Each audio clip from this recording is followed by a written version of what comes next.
Senador Alejandro Encinas Rodríguez, del Grupo Parlamentario del Partido de la Revolución Democrática, hasta por 3 minutos.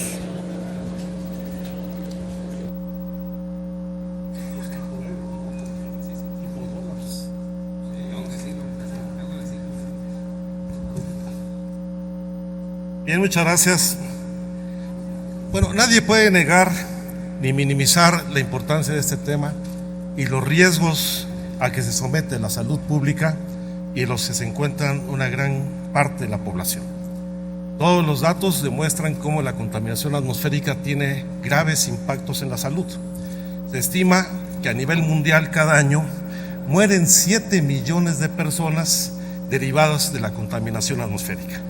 Aquí lo ha señalado ya el diputado Pinto Flores sobre los costos sociales en materia de salud pública que implica nuestro país y cómo estas muertes se asocian pues desde la bronquitis, el asma y la hipertensión arterial hasta el infarto cardíaco o el infarto cerebral.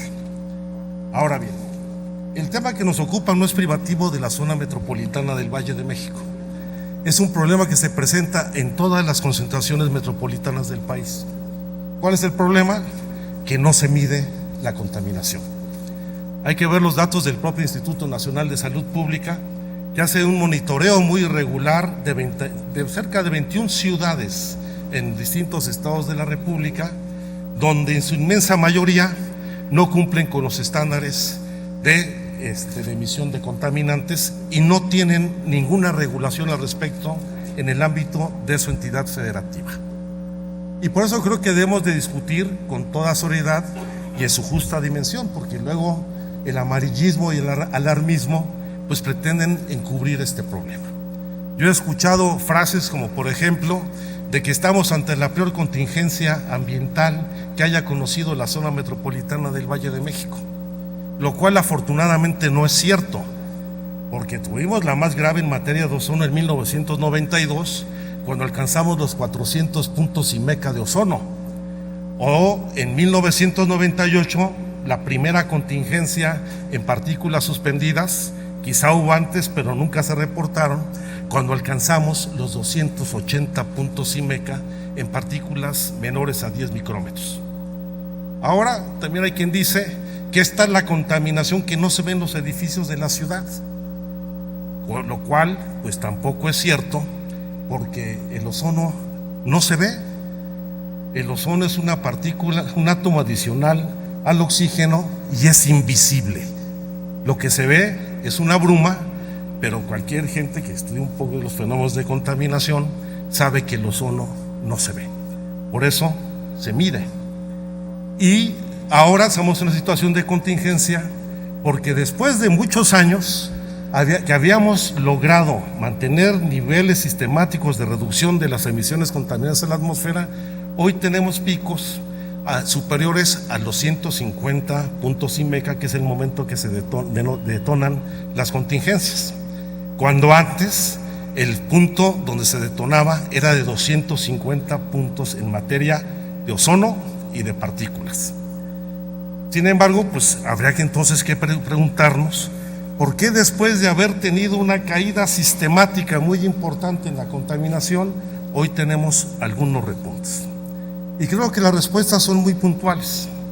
Primero, aquí ya lo dijeron, un incremento importante en la población en la región centro del país, no solamente en la zona metropolitana del Estado de México y de la Ciudad de México, que ya la conforman las 16 delegaciones políticas y 59 municipios del Estado de México, sino también municipios en el Estado de Hidalgo, como también el muy importante crecimiento del parque vehicular, donde pasamos en el año 2000 de 3.100.000 vehículos a más de 5 millones de vehículos el día de hoy, los cuales generan el 78% de la contaminación atmosférica, particularmente los vehículos particulares, que son cerca de 3 millones, que consumen en su conjunto 36 millones de litros diarios de gasolina y de diésel, y que tienen recorridos promedio anual, esta flota vehicular, de 84.5 mil millones de kilómetros anuales.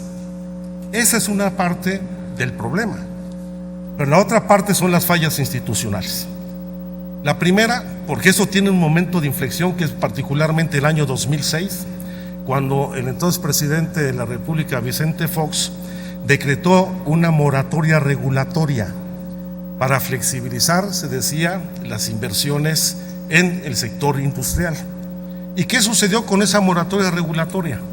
Dejaron de implementarse normas ambientales como aquellas que regulan la emisión de compuestos orgánicos volátiles, y dejaron de aplicarse programas muy importantes como toda la obligación de establecer el sistema de recuperación de vapores en las estaciones de servicio, en las gasolinerías, en los momentos en que mayor concesiones de estaciones de servicio se dio, o incluso en la verificación de la industria manufacturera, que cada año emite alrededor de 930 toneladas de estos compuestos orgánicos volátiles, que son los más agresivos en la generación de ozono, porque provienen del benceno y de otro tipo de productos químicos.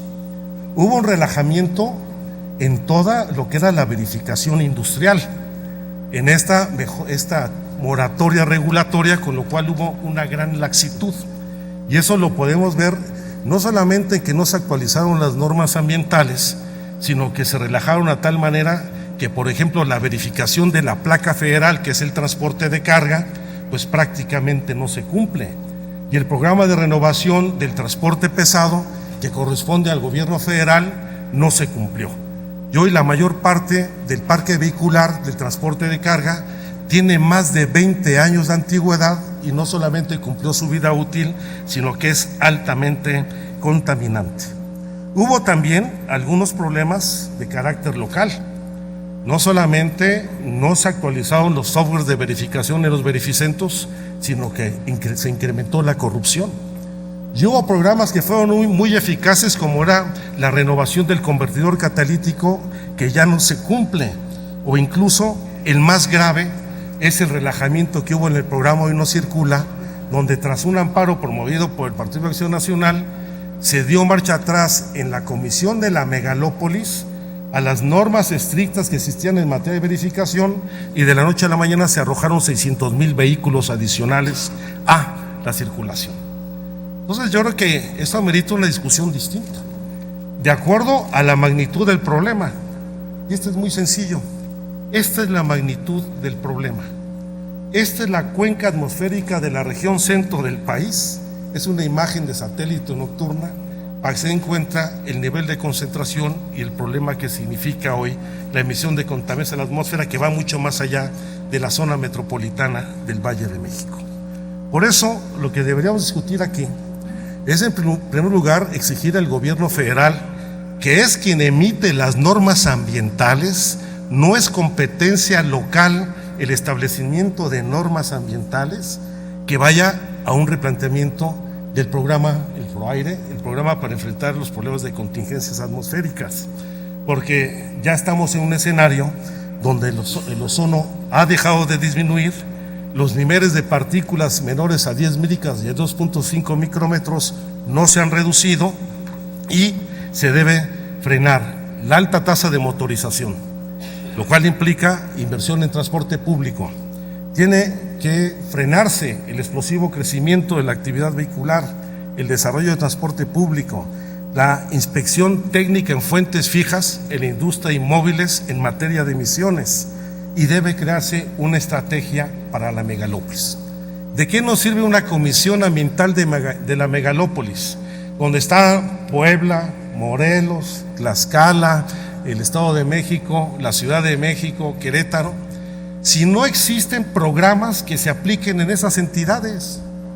Si el programa de verificación en Morelos no cumple con las mismas normas que están para el Distrito Federal y el Estado de México, ¿para qué queremos ahora sí que aplicar la contingencia en los carros de mi compadre? Porque ahí sí la aprueban los gobernadores de otros estados, que se hace en el Estado de México y el Distrito Federal, sin asumir ninguna responsabilidad al respecto. Si se midieran la contaminación atmosférica en estados como Morelos, en Semana Santa hubiera habido contingencia atmosférica por partículas menores a 10 micras derivados de las quemas agrícolas que se realizaron esos días en el estado. Y no solo ahí, en Mexicali, si se midiera, habría contingencia atmosférica por la presencia de agroquímicos en la atmósfera. Y así les podría poner muchos ejemplos en otras ciudades. Yo creo que es el momento de hacer un replanteamiento en serio, desde actualizar la red de monitoreo atmosférica, todo lo que son las disposiciones y normas ambientales y fundamentalmente dos aspectos. Ya es hora de que aquí impulsemos una ley de aire limpio y en segundo lugar exijamos al Ejecutivo Federal y en este caso también a la Comisión de la Megalópolis una estrategia nacional de calidad del aire que permita no solamente actualizar el ProAire para la zona metropolitana, sino hacer una política nacional para enfrentar los problemas de contaminación atmosférica. Muchas gracias y perdón por el abuso del tiempo.